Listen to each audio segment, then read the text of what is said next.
Hey guys, Snoozy here, and today we are going to be going over the Diablo 4 review. This is going to be coming from the perspective of an avid Diablo 2 player. This is coming from a player that's going to put a lot of hours into the games that they enjoy, especially on ladders, launches, and seasons, stuff like that. Vacation time off work, putting 12 to 18 hours a day into it, and just really hammering out the content. And I think this is important to come up with up front because I don't feel like Diablo 4 was designed for a player like me. And that's fine because actually I'm really enjoying my time here. I think on the surface level, I think Diablo 4 has the bones of a really good game. And I think that if they're careful with how they design it and go forward, I think it can be great for casual players and a player that's more hardcore like myself. Now, since this is a full review, I do want to say there's going to be spoilers. So if you're not interested in hearing about spoilers, you can go check out some other channels or some other videos that I have, but there will be spoilers in this. So with the spoiler disclaimer here, we're going to go straight into the campaign. The Diablo 4 campaign is fantastic. I really enjoyed it.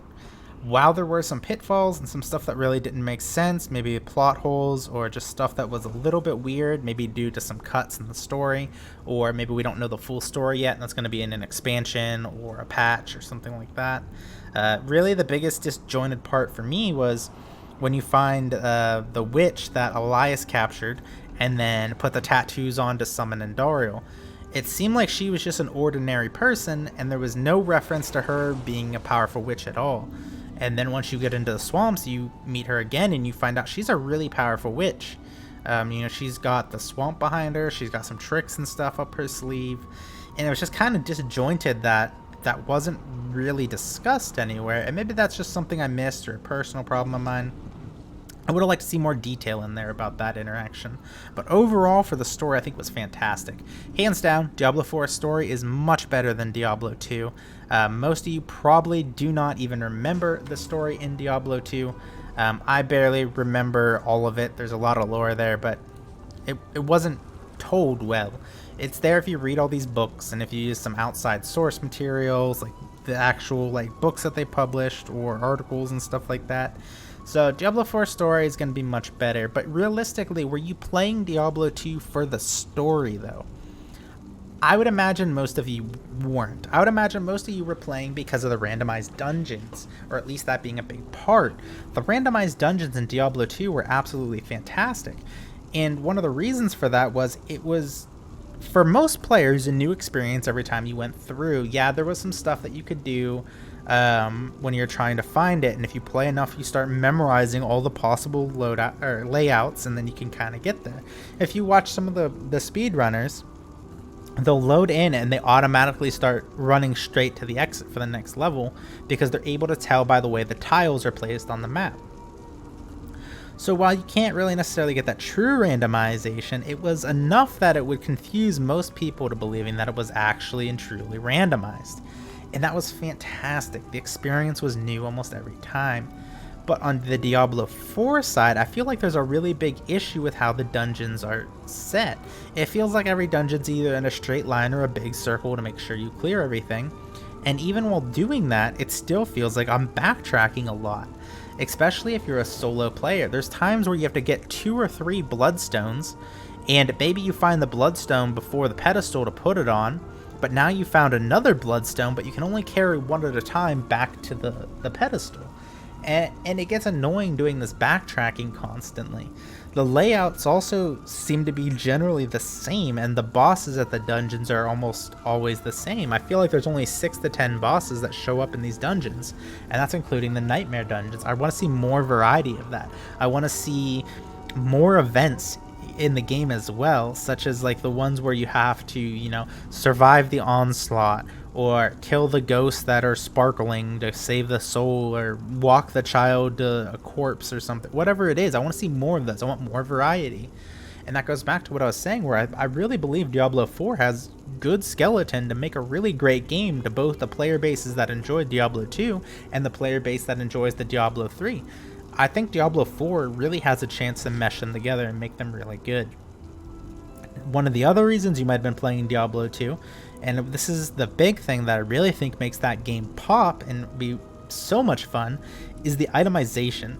The itemization in Diablo 2 was fantastic. Absolutely loved it. Be honest. You put it in the comments, keep it to yourself. It doesn't matter, whichever you want. Name one item in Diablo 4 that your character is currently wearing without looking. Can you name anything? Because I can't name one item on my character. Now, if you ask me about my Diablo 2 Sorceress, Assassin, Druid, any of my characters, I can tell you what they're wearing. Know the items, know the rune words. They were a big deal, but since we're doing more of this Diablo 3 legendary stuff, the items just feel bland. Let's take a look at some of these items here. One of the big things that makes them legendary is they get that aspect, like this one. Pulverize creates a shockwave that travels forward, dealing blah blah blah blah. That's great. But at the same time, it just feels weird because this is just a rare item that has an aspect on it. I feel like it would have been better to just leave these as yellow and have the aspect on there, and then move these uniques back to the brown color, or keep them at this color. The color itself doesn't matter, but have the uniques be the big drop. And have the uniques have these really crazy setups, like this one up here, the Insatiable Fury. Werebear form is now your true form, and you gain +2 ranks to all Werebear skills. Now that's a cool item. You know, Insatiable Fury. Maybe I'll remember that from now on, because that's a unique item. But for these legendaries, I'm never going to remember that I have a Sovereign Vambraces of Retaliation. Never going to remember that. Maybe I'll remember what aspects I have, but I won't remember the gloves. And that's why I think these should really just be moved back to rare and let the unique shine through. Probably just a pet peeve of mine, really, that I'm harping on too much here, but I just don't feel like the legendaries really add too much to the design of the game overall. I would much rather just leave them as rares, like these, and have the aspect on there. And then, you know, you don't have to worry about them dropping with the aspects. Let the aspects stay in the dungeons, and then maybe when you put the aspect on there, has a chance to roll through that 120 to 200. Right now, when you use an aspect from a dungeon, it just give it to lowest. So that one's not from a dungeon. That one only drops off legendaries, but this one here, this can drop from legendaries or from the dungeon aspect. And it's from the dungeon. That's why it's the one. I haven't found anything that was better. But if you were just rare and you were just putting these aspects on there, you didn't have to find the legendaries to get the aspects. One of the things I would like to see was maybe there was a special currency. It could even be like a rare drop out of like dungeons or nightmare dungeons to re-roll that at the occultist. I just don't feel like the legendaries are really adding that much to it. Now, that's okay, and maybe you like this, and if you like this, that's great. And keep in mind, I'm just doing this from the Diablo 2 perspective here. Now, the other thing I wanted to talk about is the open world, and I absolutely love it. I love the open world. Open world is the way to go. I just like it. There's so much to do here. I was blown away by how much stuff there is to do in Diablo 4. And I didn't do all of this. The only ones I really did was the swamp on my druid. My sorceress has all of the other ones done. And all this is cleared and completed for the most part. I'm missing maybe 20 quests in the game, side quests, that I just can't find. So that's where they'll stay for now until I eventually find them.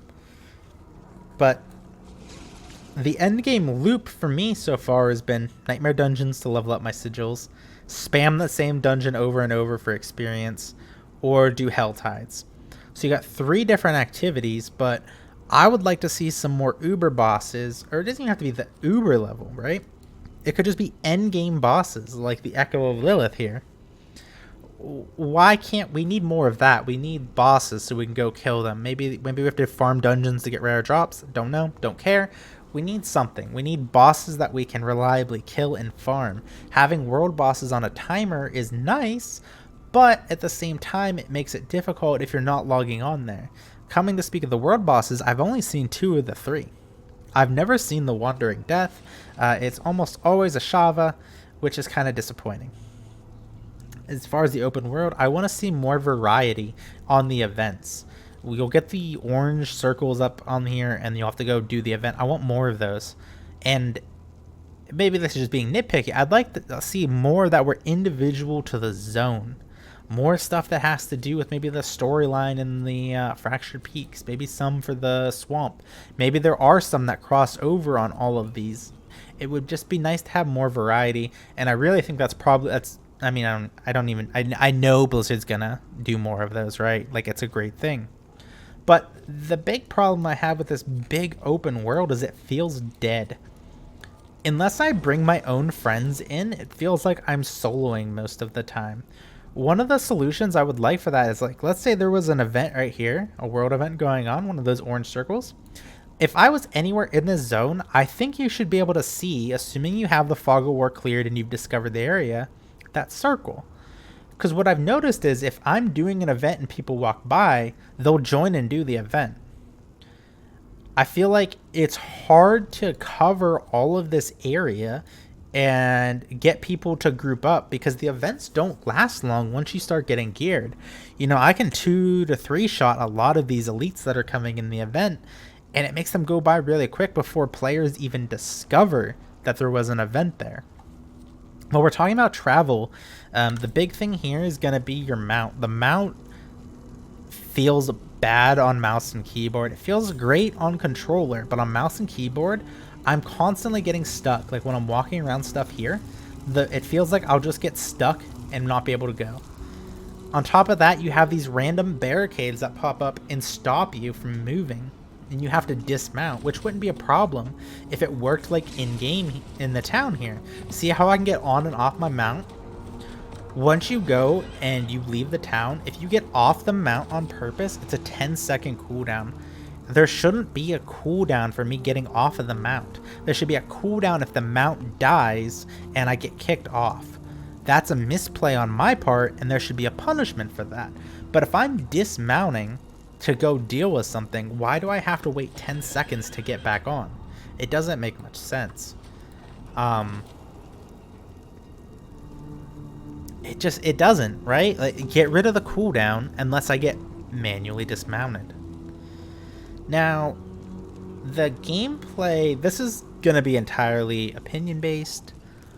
I have more fun with Diablo 2 style combat than I do with Diablo 4. And the entire reason is right here.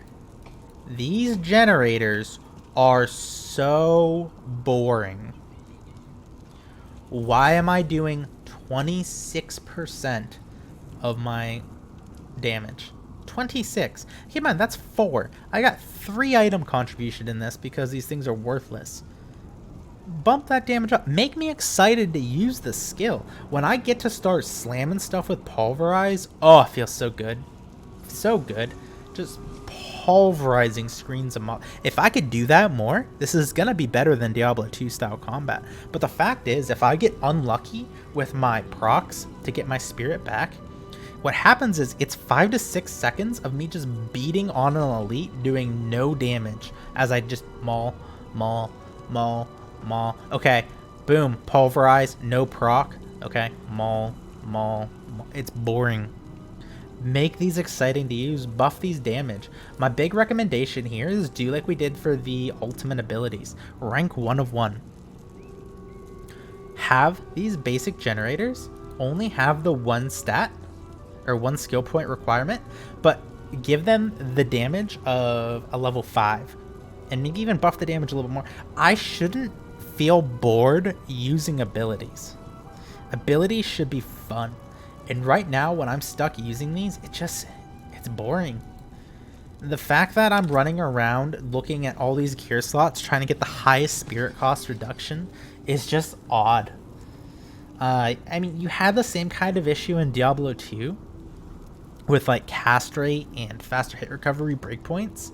But at the same time, that stuff kind of just came naturally, especially like from a sorceress perspective in Diablo 2. You pick up an orb, if it's a unique orb, it probably has cast rate on it. There was a lot of ways to get cast rate. It just kind of naturally came. You know, blue rings, 10% faster cast rate there. Amulet, 10% right there. with this, it feels so mandatory, and without trading really being fully functional because you can't trade legendaries, it feels bad. Maybe if we could trade, if there was a better way to trade, like an auction house. I know everybody hates auction houses. I love auction houses. A better way to trade, maybe it wouldn't feel so bad if I can start getting these spirit cost reductions. But I just don't like constantly running out of the resources. And while resources were an issue in Diablo 2, you had your mana pots that you could spam, your full rejuves if you needed to, and on top of that, if you just wanted to use an Act 2 mercenary, you could pop it Insight on there and your mana problems are pretty much dealt with. It just feels like I'm not struggling with the monsters, I'm struggling with resources. And it slows down the gameplay a little bit too much.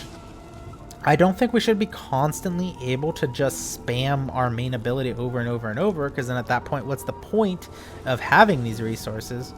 But currently, having to use these and how much spirit they generate, and it doesn't feel great. And this is coming from this perspective of a necromancer, sorceress, and the druid. I've got all of those over level 50, and this was just a big issue I had, and it does get better once you start getting the level cap and you get those minus reductions, but I should be excited to use my ability, not frustrated that I have to use it before I can do damage again. In Diablo 2, like I said, you had so many different ways to get your resources back that you can use your skills that were fun to use. And I feel like that's really the big contribution to why I feel like Diablo 2 is better. Diablo 2 has better itemization, it has better randomness for the dungeons, and the combat overall feels better because it's so much easier to just use the abilities I want to use. That's why I feel like Diablo 2 is just a better game with the way Diablo 4 stands. Now, with that said, I think Diablo 4 is a great game. It actually blew me away. I wasn't even going to purchase the game. I played the beta, hated it, mostly due to the resources. And I said, you know what? It's a Diablo game. I like the lore, like the story. I will buy it just to try it, and maybe I'll be wrong. And I was pleasantly wrong.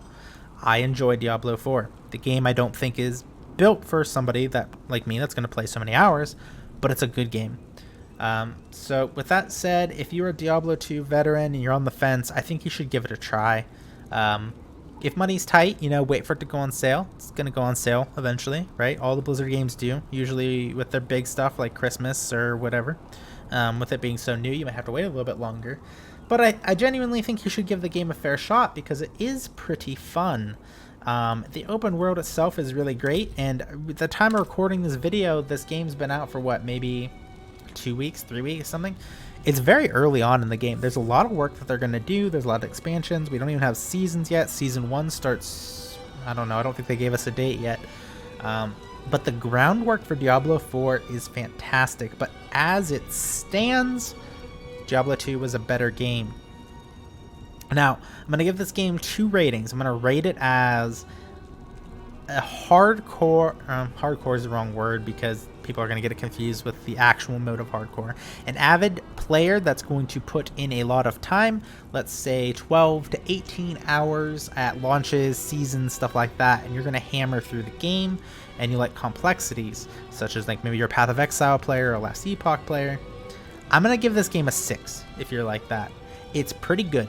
It's got the bare bones. It's going to be nice filler content in between the Path of Exile and Diablo 2 Resurrected, Project E2, and Last Epoch ladder resets. Now, if you're more of a casual player that's only going to be playing, a couple hours a day or even a couple hours a week, maybe you're not even sure when you're going to play, but you're going to log in and you're going to play with your buddies and you're going to kill some demons, I'm going to give this game an 8. I think this is a really good game for a casual player, and I feel like the game was designed with a casual player in mind, and there's really nothing wrong with that. It's just, as an avid D2 player, I would have liked to see more influence from Diablo 2 than Diablo 3, but it seems like there's more influence from Diablo 3. So, I don't know if you guys agree. I felt like giving my opinion on how the whole game flowed and seeing what you guys thought. So let me know in the comments if you agree, disagree, which game do you like better, Diablo 2, Diablo 4, and then maybe give me an argument on why you like Diablo 4 better, if you think Diablo 4 is a better game than Diablo 2. I do try to answer all the comments, questions, and concerns that I get, so just give me a couple days and I will do my best to get back to you. That's really all I have. I hope you guys enjoyed the review, learned something, or maybe thought about some better things that Blizzard could do with the game. And you know, if you do have suggestions for the game, you should really post them on the Blizzard forums or on Reddit, someplace where the devs could see it. That way maybe they can take some of that inspiration and maybe put it in the game. Anyways guys, I'm gonna go back, kill some more demons in Diablo 4. Hopefully you guys enjoyed it. I'll talk to you guys later. Bye.